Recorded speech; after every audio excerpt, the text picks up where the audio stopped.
We've all been there. We've all felt safe behind our walls, and yet, it's all a facade. A literal house of cards built on false hopes and dreams. For those very same walls that keep us safe are only as strong as our doors.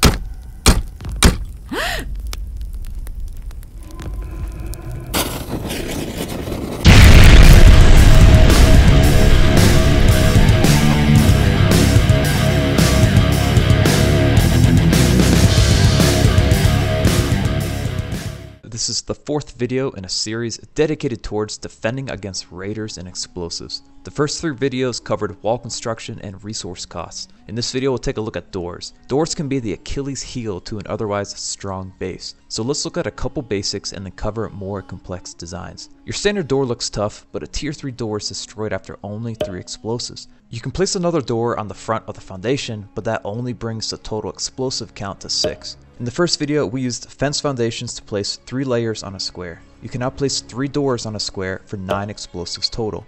Each additional square adds 2 doors for 6 explosives. When placing fence foundations, there is a right and a wrong way. Place the fence on the edge of the square, then rotate one over top of it. Now place the middle fence. If you instead place the perpendicular fence across the length of the square, you can still place a middle fence, but you can't properly place the door frame on top of it.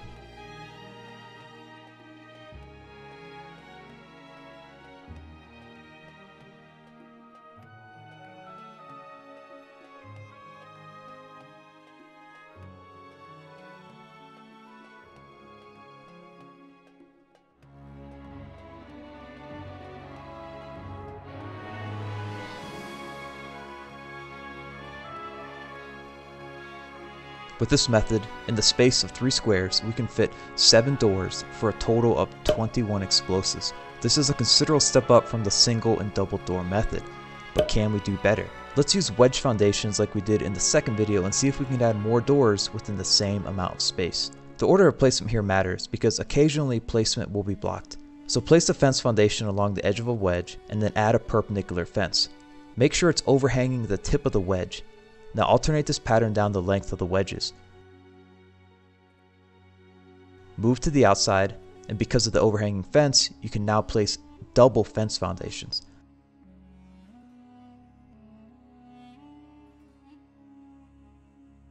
Now fill in all the angled fence pieces.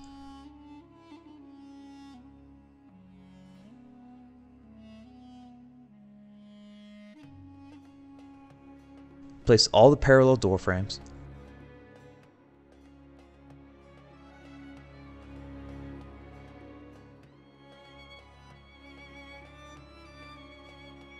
Then place a wall on the inside fence.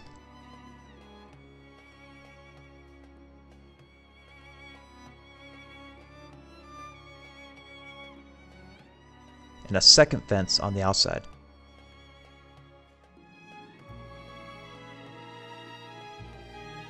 Fill in all of the angled door frames.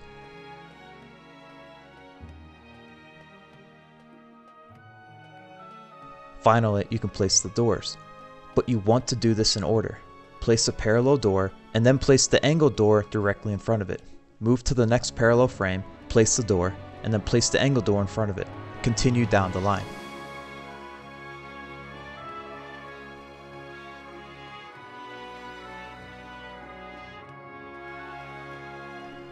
And now you're done, right? Let's try it out.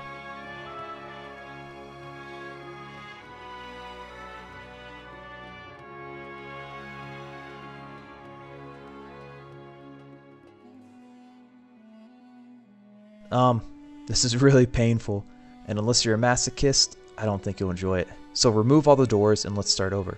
When you place a door, you can actually rotate it to change which way the door hinges. Place alternating hinges like so.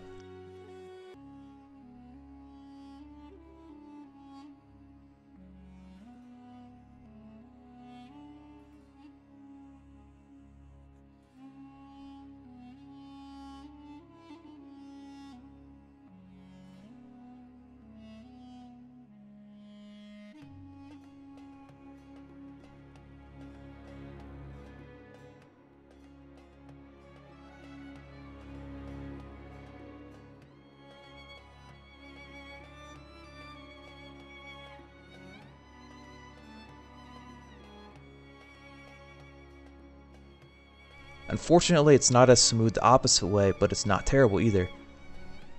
To get through this, continually hold forward, opening each door, and you'll get through.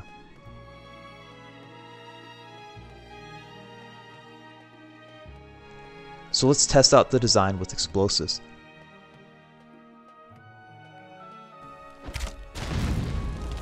The explosion only damages the first door,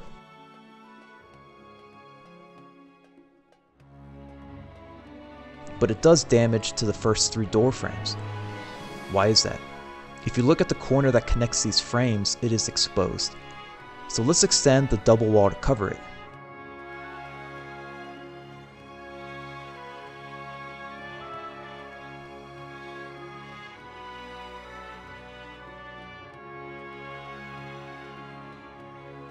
Now let's blow it up again.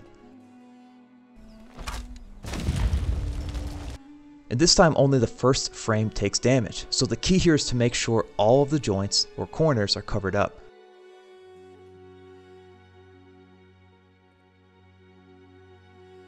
We can verify this works by placing an explosive somewhere in the middle of the design.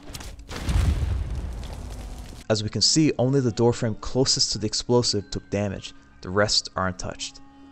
So in the end, we have a total of 15 doors, which will require 45 explosives to destroy it. That wraps up this video. In the next video, we'll take a look at ceilings and then hatch frames. If you have any questions or suggestions, please let me know down below. Also, if there are any specific video topics you'd like me to cover, then definitely let me know as well. As always, thanks for watching, and until next time, peace.